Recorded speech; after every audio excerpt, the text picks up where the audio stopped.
बढ़ते आगे, भोपाल से एक और बड़ी खबर सामने आ रही है, जहां कमलनाथ के नेतृत्व में ही लड़ा जाएगा लोकसभा चुनाव। कल दिल्ली में हुई बैठक में प्रदेश अध्यक्ष बदलने पर चर्चा नहीं हुई है। विधायक दल का नेता चुनने के लिए जल्द पर्यवेक्षक भेजे जाएंगे। तो हार की समीक्षा बैठक को लेकर भी चर्चा हुई है। टिकट वितरण में गड़बड़ी, संगठन कमजोर होने का हवाला दिया गया।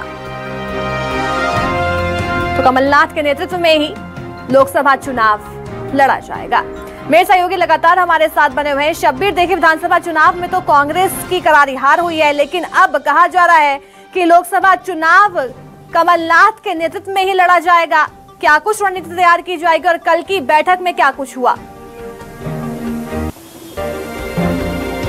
देखिए अलीशा, मध्य प्रदेश कांग्रेस के तमाम नेताओं को दिल्ली बुलाया गया था। कांग्रेस को मध्य प्रदेश में बात की जाए तो करारी हार हुई है। उसको बिल्कुल उम्मीद नहीं थी कि इतनी बुरी हार होगी। उसकी तरफ से कहा जा रहा था टक्कर का मुकाबला है, लेकिन एक तरफा मुकाबला रहा। बीजेपी ने ये कह सकते हैं कि कांग्रेस का क्लीन स्वीप कर दिया, 150 से ज्यादा सीटें जीती।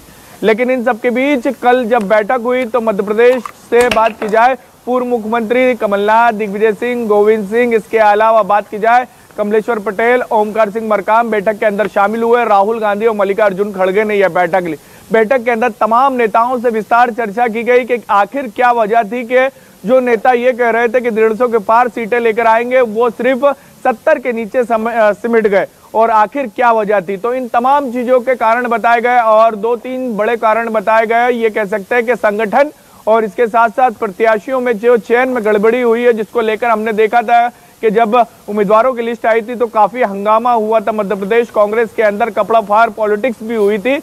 उसको लेकर सीधे तौर पर बैठक के अंदर सवाल उठे हैं और कहा गया कि टिकट वितरण में कहीं ना कहीं गड़बड़ी की गई है और उसी के कारण हार के एक कारण ये भी है। इसके साथ साथ कमजोर संगठन, क्योंकि कई प्रत्याशी अलीशा ये खुले तौर पर ऑफ कैमरा नाराजगी जता चुके थे कि कमजोर संगठन था। जब हमारे को टिकट दिया गया संगठन के, हमने ब्लॉक अध्यक्ष और अलग अलग जो अध्यक्षों की बात की जा रही थी कि नियुक्त किए गए बीएलओ, वो कहीं भी नजर नहीं आए। इसी के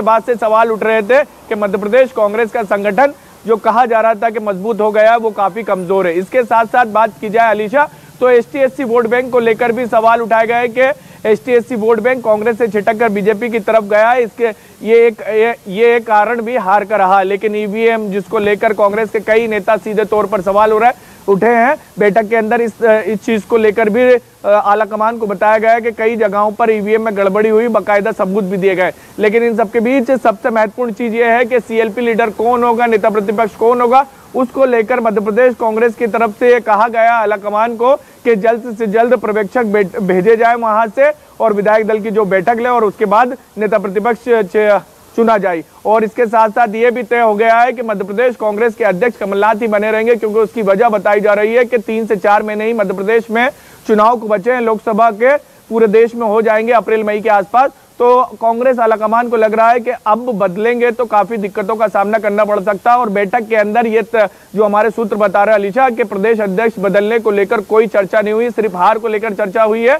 और नेता प्रतिपक्ष को लेकर मध्य प्रदेश कांग्रेस बिल्कुल शब्बीर, देखिए बैठक में हार की समीक्षा की गई है। बहुत बहुत शुक्रिया।